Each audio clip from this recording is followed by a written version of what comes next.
Peace, God. It's good to hear you adding on. I love you and I'm proud to see the way in which you stand is strong. Wrong may be that right way to learn. That's why wisdom is a bridge that only... Today's episode, we're going to be talking about new frontiers of the 5%. And the reason I wanted to talk about this particular subject is because I wanted to kind of elaborate on the concept and idea of tradition and innovation. And when I talk about tradition, I think sometimes people don't understand that anything that we see as a tradition or a custom at one particular point within that nation or group of people was an innovation. There was some type of transition or change that took place in order for that particular custom to replace that which was done beforehand. Even when you go all the way back to Aboriginal man, or you go back to the hunter and gathering days of original people on the planet Earth, there was a point in our growth and development where we made a transition from hunter and gatherers in terms of that particular way in which we secured our food to becoming agriculturalists, also to becoming fishermen. You know, all of these different transitions took place, which actually extended the boundaries or the borders of how we conceptualized our way of life. And that's simply what a frontier is. It's a borderline, it's a boundary. And every nation or group of people have their own frontiers when it comes to their principles and their values. And whenever you see a transition or a change that takes place amongst that nation or group of people, that is because you have certain people within that group that have been successfully able to push those boundaries a little bit further. And it's not to say that these were just individuals. Oftentimes when we see an individual, that person kind of represents the symbol, or they are an archetype of a collective body or movement of people within that group. So even if you look at someone like a Rosa Parks, she wasn't the only one that didn't want to get up out of her seat, but she represented the symbol or the archetype for that particular part of the movement in the civil rights era. Same thing with Dr. Martin Luther King. He had a collective body of people who were instrumental in getting the civil rights legislation passed. He just represented a symbol or was an archetype of that. That is what I wanted to discuss today in the context of the 5% when it comes to those of us who are contemporary custodians of this culture and our responsibility for expanding those boundaries and extending it beyond where we first gained knowledge of self. So when you go all the way back to the 1960s, when the father was here amongst his companions, there were various different customs and traditions that we held fast to that were phenotypical, or that were more of a reflection of the contemporary times that we lived in. There were certain ways that we interacted with each other. In fact, many of the 5% in those earlier days didn't live in other border states. The culture actually expanded over the years for people to begin living this way of life in other different areas of this country, to the point where there are 5%ers who actually live this culture in an international capacity. In the beginning, in the earlier years, there weren't a lot of 5%ers that lived the culture beyond the boundaries or the borders of New York State. When the father and his companions were teaching in the streets of Harlem, aka Mecca, the earlier 5%ers either got knowledge of self on the street, in the schools, in the parks, or in some of the juvenile detention centers. There weren't 5%ers getting knowledge of self in college. It took time for some of these early 5%ers to mature, to actually enroll in college, to actually travel to different places where they were actually able to expand or extend those boundaries of the culture. So it really wasn't until the 1970s that 5%ers were actually able to get knowledge of self in college, or able to get knowledge of self in the military, or even find other 5%ers that lived in different areas outside of the state of New York. So through our growth and development as a nation, we've had consistent transitions when it comes to new frontiers as it relates to our culture, how we express it, and also how we maintain some of those customs and traditions that have stood and will stand that test of time.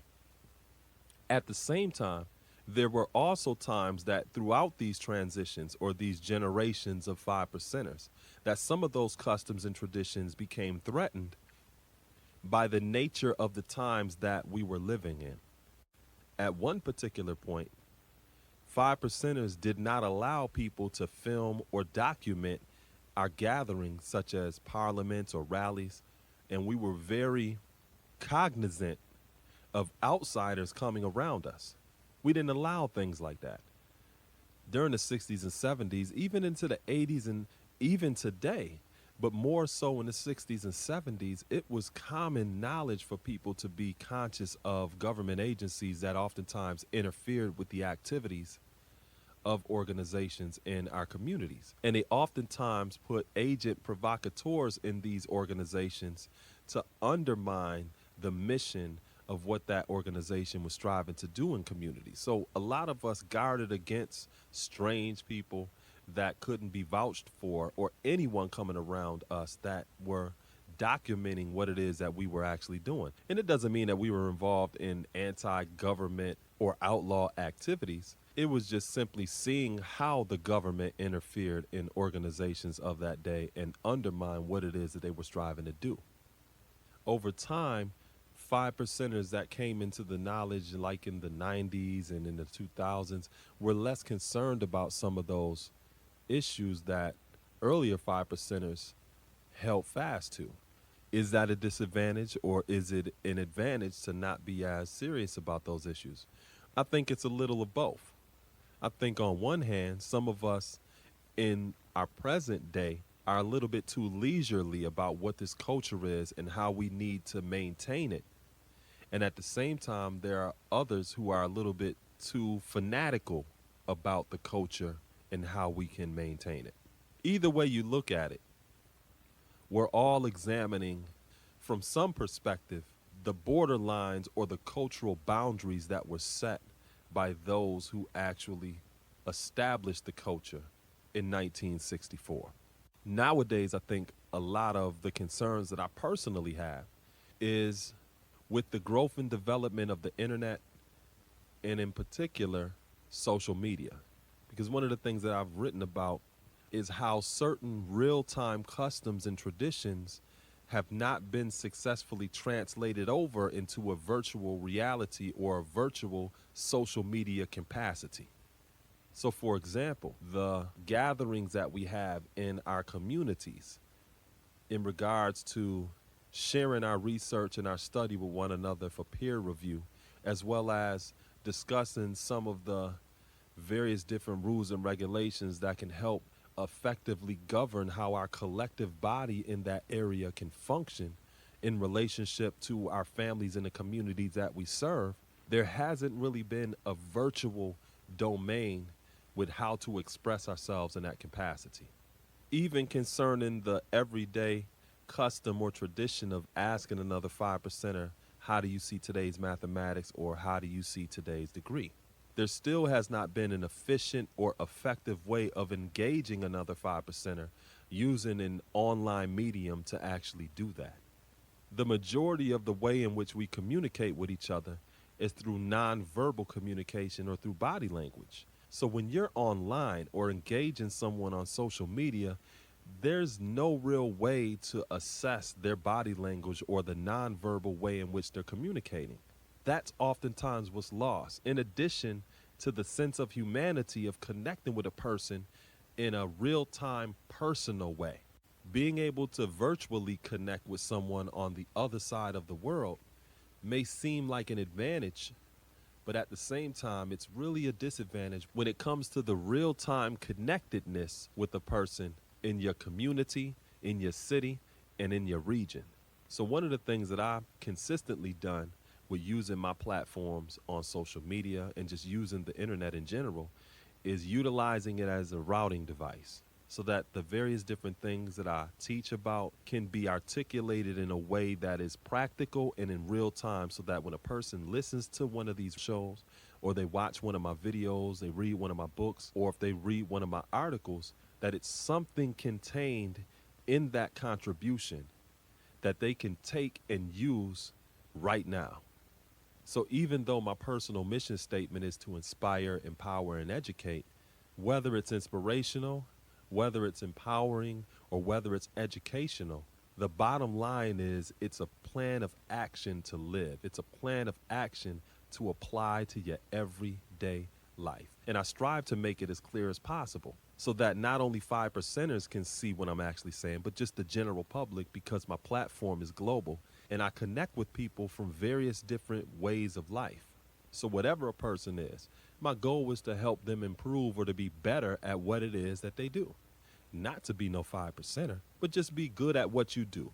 Matter of fact, be better. Because if a person is not becoming better based upon their connection or relationship to me, then I'm serving them no purpose at all.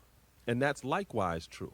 If a person is connected to me and whatever they're doing in life is not impactful in a way where they're helping me grow and develop, they're also not serving me any purpose. So one of the primary responsibilities for us as the 5% in teaching civilization and representing a standard of righteousness is to expand and extend the boundaries that were laid down by those who came before us. So it's twofold. Not only are we responsible for maintaining the integrity of the legacy that came before us, but we're also likewise responsible for extending that legacy. There are many different answers that we gained from those who came before us, but we're also responsible for solving some of the problems that they may have not solved in their day and time that are still relevant today. So in moving the culture forward, there are naturally certain responsibilities that come along with that. Now here's the thing, exploring new frontiers, pushing the boundaries or the borderlines of our culture is fearful for many people. It's fearful because it's beyond your comfort zone. It's an engagement with the unknown. And some people, even if where they're currently at in their growth and development isn't the best of who they are and how they can express themselves and the contributions that they can share with this world, even if it's not the best for them, it's better than not knowing what the possibilities are outside of that comfort zone. And that's oftentimes how some people think.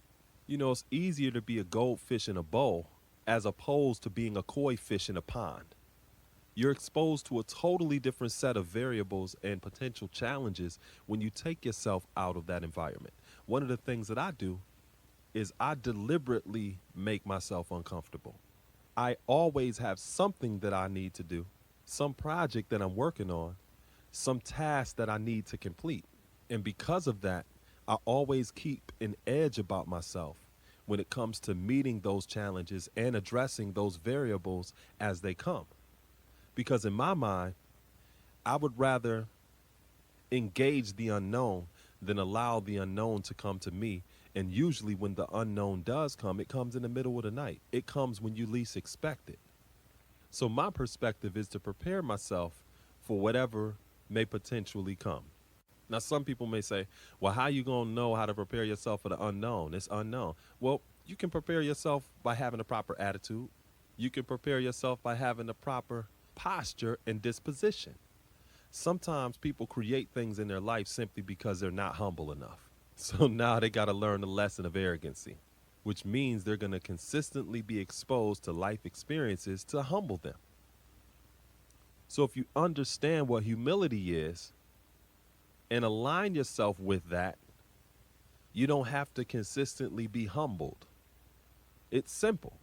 You don't have to be a psychic or an intuitive counselor to see why people are consistently learning the lessons that they are in life. And that is one of the reasons why we actually have 120 lessons. They're learning tools.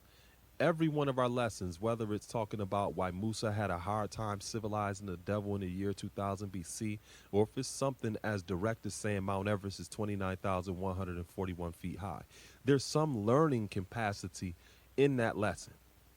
It's telling us something about our life as well as the lives of others who are around us. And if we are able to look beyond the veil or extract the wisdom within that lesson, we can see the practical application of how it functions in everyday life. You know, some of us as 5%ers still have a very lowbrow, primitive perspective of what this culture should be. When as men and women who have grown in this knowledge, there should naturally come a level of maturity in terms of civilization and righteousness that comes along with that growth and development. One of the things I love about early childhood development is you get an opportunity to see a lot of the ways in which we function in its infancy. I can see a lot of behaviors and concepts being rooted that are oftentimes uninterrupted for the duration of a person's life. I can see it. So in early childhood development, that's one of the reasons why kindergarten is called a garden. This is where seeds are actually planted, because a child, by the time they are 6 years old, their brain is 95% developed. And that is one of the reasons why when you see small children, they look disproportionate. That's because their head or their cognitive development grows much faster than their physical body. Their brain then goes through a process known as synaptic pruning, where certain synaptic connections are pruned away in order to allow their brain to start functioning more efficiently and effectively. So this is why it's actually called the formative years, because those experiences and impressions on that child in that stage of their growth and development becomes a neurological imprint. And that imprint forms the architecture of their brain.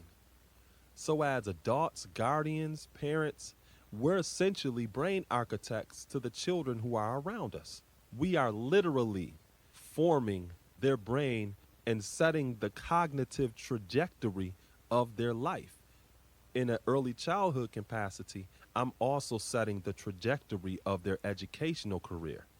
So how their experience is with me is going to give them some sense or indicator of what they can expect throughout their educational career.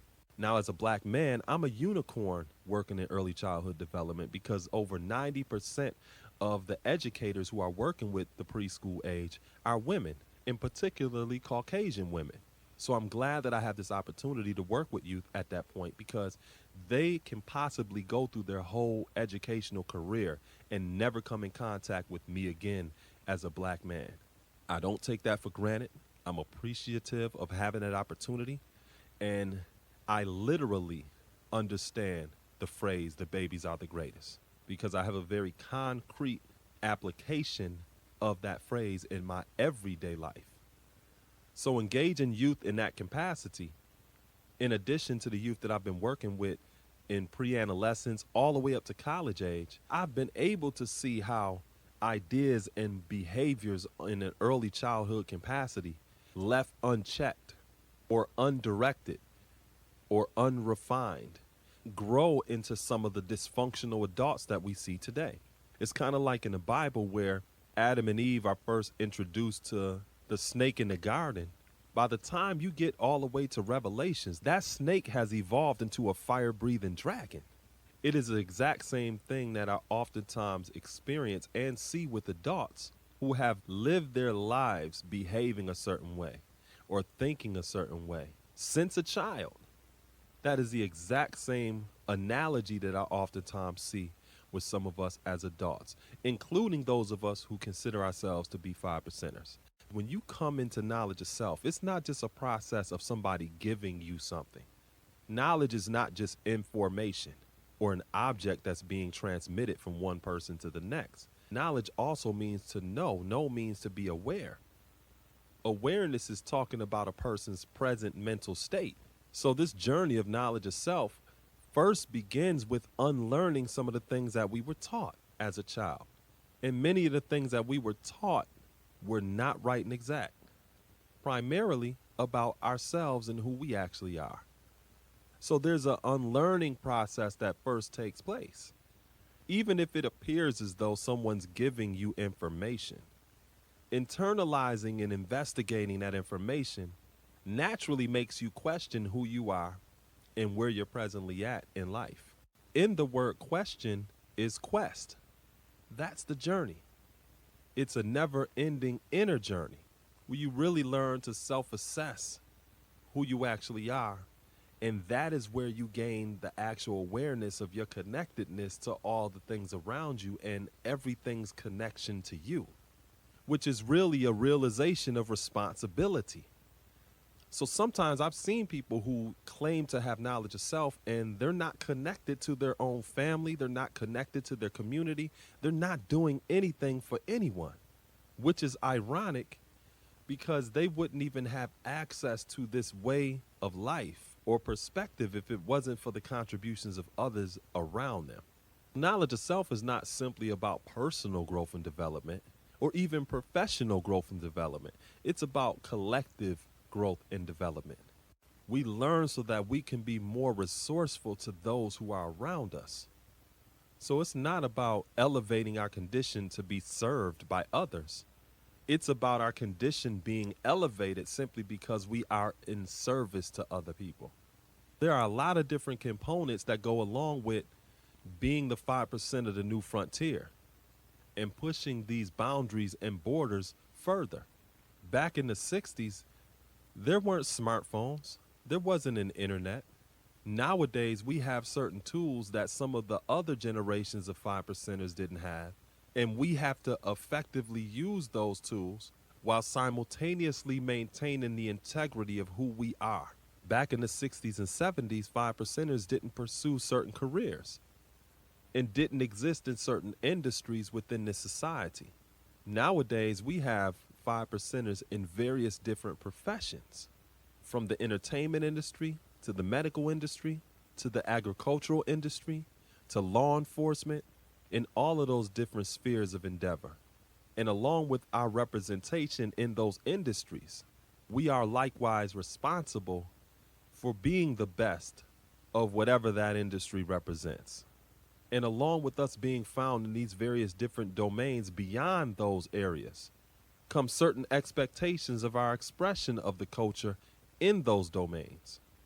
In 2013, when I ran for public office in my city, I did that in the name of Saladin Quinaya Allah.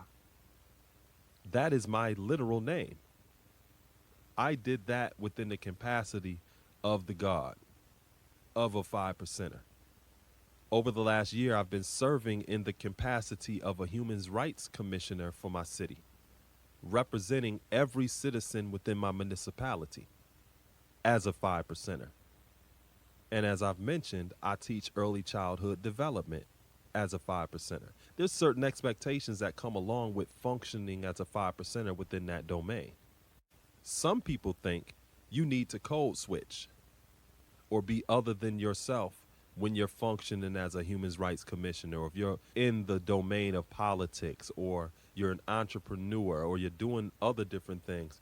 No, you don't have to code switch, because if we say that we're civilized people and we're righteous people, then naturally our principles and values will set the standard and the tone of how we interact with and deal with all the human families of the planet Earth.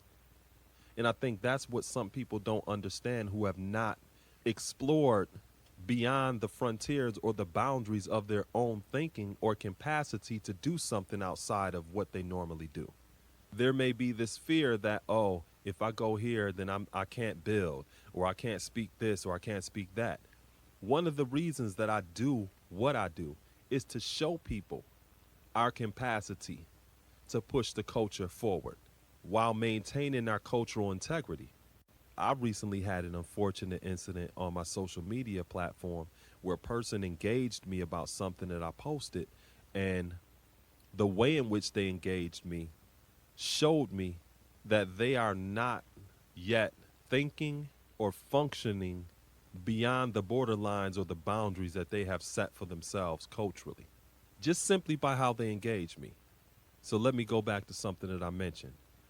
As an early childhood educator, I am licensed to work with youth in various different capacities, which means publicly I shouldn't engage with people in certain ways or even be in certain environments, because that could compromise my ability to serve youth and their families in that capacity. Not to say that I would want to go to certain environments or to do certain things that would put my reputation and my relationship with these families and children in jeopardy or at risk. It's just to say that me functioning within that capacity as a 5%er is much different than a person that's not licensed to work with youth. There's a totally different set of variables there. They can do a lot of different things because their degree of responsibility is much different than mine. While they're only serving themselves and, maybe a few others, I'm serving an entire city of people. So people look towards me differently than that person. And it's not to say that this person also doesn't have that same responsibility. They actually do. But the tragedy in this is that they don't even know it. They're no less responsible for engaging families and children than I am. They're no less responsible for properly representing the culture in their municipality as I am. These are just positions in a professional capacity that I serve in my city simply because of my reputation and the things that I actually do. So me doing these things should also serve as insights for people to likewise serve in that capacity in their own cities, even if they don't have the dang position. As I speak, we are at a time in our growth and development nationally where all eyes are always on us. We are the agents of change, of there even being a conscious community and people being interested in studying various different sciences of life, or even the terminology of a person being woke. We are the fathers and the mothers of all of that. But as you see, there are many people who have bastardized those particular teachings or perspectives. And partly some of us are responsible for that because of our oftentimes lowbrow, very primitive expression of what this culture should be. Where we have very poor etiquette. We're very unrefined with the way we even talk to each other. Where it's understandable why some people may say, I don't really trust this person, or I don't feel safe around this person, or I think that they may be manipulative. There is some truth to some of the misconceptions about who we are, because some of us are a very, very poor representation of what it means to be the true and living God or the true and living earth. From afar, if a person were to simply watch our life and the things that we do, we look no different than the average person that we call an 85er or a 10%.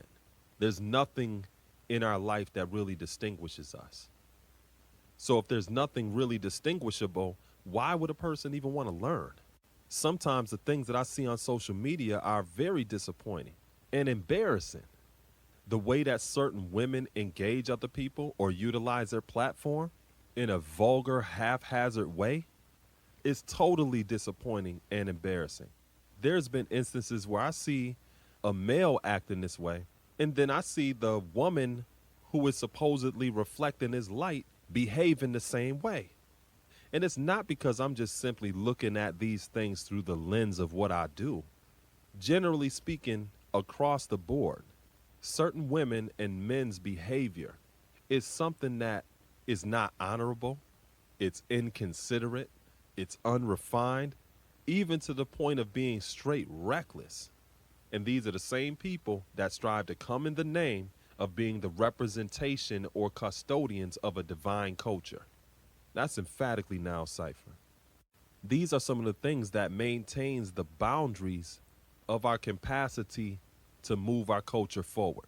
In some instances, I would even say these things are acultural, or they're causing our culture to atrophy. Well, let me tell you, as long as I'm here, as long as others who I am connected with are here, we're not going to let that happen. We continue daily to teach that who we are as civilized and righteous people are the standard. And as we grow and develop, we consistently and systematically extend those cultural boundaries to move the culture forward. For a while now, I've been on the front line with other 5%ers in terms of the internet and social media age with properly representing the culture. Some people don't realize that with my particular platform, if an incident happens related to the 5% in Oregon or in Florida or even overseas in the UK, the press reaches out to me to get a comment about that incident. If there's a ruling that happens in a correctional facility in New Jersey or in Oklahoma and other different areas around the country, the press is reaching out to me to get my comment on that ruling. This may happen in the middle of the day while I'm teaching preschool or during my after school program, or if I'm in a Human Rights Commission meeting, or if I'm at a speaking engagement or doing something in my community. And if I don't respond in a timely manner, the press prints whatever they want to print. So one of the reasons I even got involved in creating the platform that I have in terms of the vlogging or the videos that I post, and now more recently the animation videos that I've been posting, the literature that I've published, articles that I write, and various different other things that I do, was for the express purpose of controlling our narrative as the 5%. Not personally, but to professionally represent who we are, which means not about being accepted by the general society, but to be who we are without apology. That is not unique to me. There's many of us now who have social media platforms. Those who do have social media platforms are no less responsible than I am. I just simply function in a professional capacity. And like I mentioned, the things that I'm able to actually do should be insightful for those who can also do those things in their capacity. All in all, I'm very proud of where we are actually at as a nation of people. I'm glad to see a lot of our younger generation who have taken on this mantle of not only maintaining the integrity of our legacy, but also pushing it forward in a responsible, positive, and progressive way that is not lowbrow or primitive. So in closing, I just want to encourage those of you who are listening, not only as 5%ers, but a person that is just interested in growth and development. Our time on this planet should be used wisely in the interest of our growth and development, not just personally or professionally, but collectively. There's no reason to complain about what we see in this world if we're not actively involved in doing something about it. And I'm not talking about doing something about it in an obsessive, compulsive way. I'm just talking about making sure we're dedicating our time in a righteous way. If you have any questions, anything that you would want to add on with me about, or advice on various different things that you may be involved in, always feel free to reach out to me at atlantisbuild@gmail.com. You got to give me at least 48 hours to respond, though, because I got a lot on my plate. But that's what I do.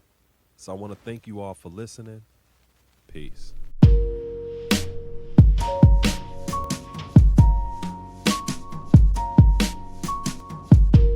And then I said you wasn't the only one.